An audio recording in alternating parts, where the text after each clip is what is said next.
Welcome to my channel. In this video, we will analyze Mark Twain's The Story of the Good Little Boy and The Story of the Bad Little Boy, delving into their thematic depths and narrative intricacies with a professional lens. Analysis of The Story of the Good Little Boy and The Story of the Bad Little Boy by Mark Twain. Introduction. The story revolves around a boy named Jacob Livens who always obeys his parents and follows teachings of Sunday school books. 1. He has a noble ambition to be included in a Sunday school book. Background. Mark Twain, born Samuel Langhorne Clemens, was an American author and humorist. He grew up in Hannibal, Missouri, which would later provide the setting for some of his most famous works. Publication and writing date. The story was written around 18,651. It was first published on May 31st, 2002. However, the text used in sketches, new and old, published in 1875, includes illustrations by True Williams. Style. Twain's style in this story is casual and less formal. He uses a simplistic approach to draw a sense of innocence from the readers. Structure. The story starts with Jacob's obedience and his ambition to be included in a Sunday school book. As the story progresses, the readers see Jacob's life patterned according to the Sunday school book. However, there are certain unpleasant twists in the middle, constituting the ensuing irony perceived through the conflict between what Jacob sees and expects as ideal in the book's read and what becomes of him out of real incidences met. Theme. The story is Mark Twain's way of making an observation on literature written by poor authors. He noticed that there was an underlying trend in some stories that people who do good things will always win and get the better of the bad characters. Aim.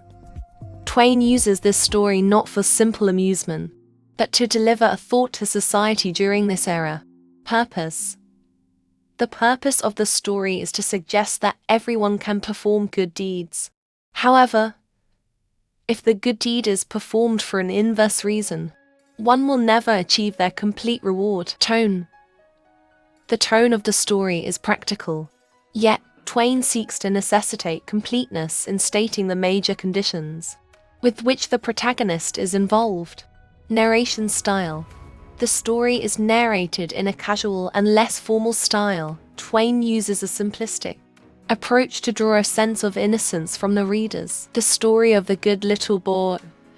Mark Twain. Summary. The story revolves around a boy named Jacob Livens, who is depicted as a remarkably good child. Jacob always obeys his parents, diligently attends Sabbath school, and refuses to engage in any mischievous behavior.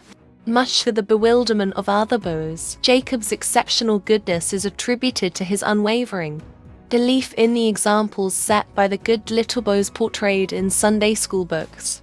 He longs to emulate them, and even dreams of being included in a Sunday school book himself, despite realizing that such boys often meet tragic ends. However, Jacob's efforts to lead a virtuous life consistently backfire. His attempts to help others or do the right thing result in unexpected consequences and misfortune. For instance, when he tries to admonish a boy stealing apples or assist a blind man, he faces retaliation instead of gratitude. Even his desire to rescue a lame dog and receive its gratitude turns into a disaster when the dog attacks him. Jacob's experiences defy the outcomes depicted in the Sunday school books he admires. Despite his consistent misfortunes, Jacob remains determined to persevere in his virtuous endeavors.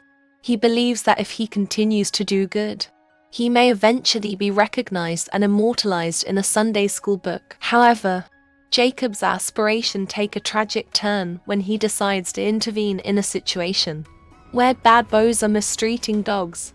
His attempt to admonish them results in a violent encounter with an angry alderman. In a bizarre turn of events, Jacob is propelled into the sky, and his body is scattered across several townships. leaving no chance for him to fulfill his dream of being included in a Sunday school book. The story concludes with the narrator reflecting on the extraordinary nature of Jacob's fate, highlighting the contrast between his experiences and the predictable outcomes of the good close. Depicted in Sunday school books, Jacob's story remains a curious anomaly, defying the conventions of morality and storytelling. The story of the bad little boy. Mark Twain. Summary. Once there was a naughty little boy named Jim. It's funny how in Sunday school books, most bad boys are called James, but this one was called Jim. He didn't have a sick mother like the ones in the books. His mother was quite healthy and didn't care much about him. She didn't sing him sweet songs or kiss him goodnight, like the mothers in the stories. One day, Jim stole sun jam from the pantry and replaced it with tar so his mother wouldn't notice. But he didn't feel guilty or apologize to his mother like the boys in the books do. He just laughed when his mother found out and spanked him. Another time, Jim climbed an apple tree to steal apples. But he didn't fall and hurt himself like the boys in the books. He even fought off a dog that tried to attack him. Once, Jim stole a penknife and hid it in another boy's cap to avoid getting caught. The other boy was known as a good, moral kid, but he got blamed for the theft, and Jim thought it was funny. Jim did many other bad things, like going boating and fishing on Sundays without any bad luck. He even gave tobacco to an elephant and didn't get hurt. He did lots of bad stuff, but never suffered any consequences. Like the boys in the books. As he grew up, Jim became even worse. He got drunk, killed his family, cheated people, and became a respected member of society.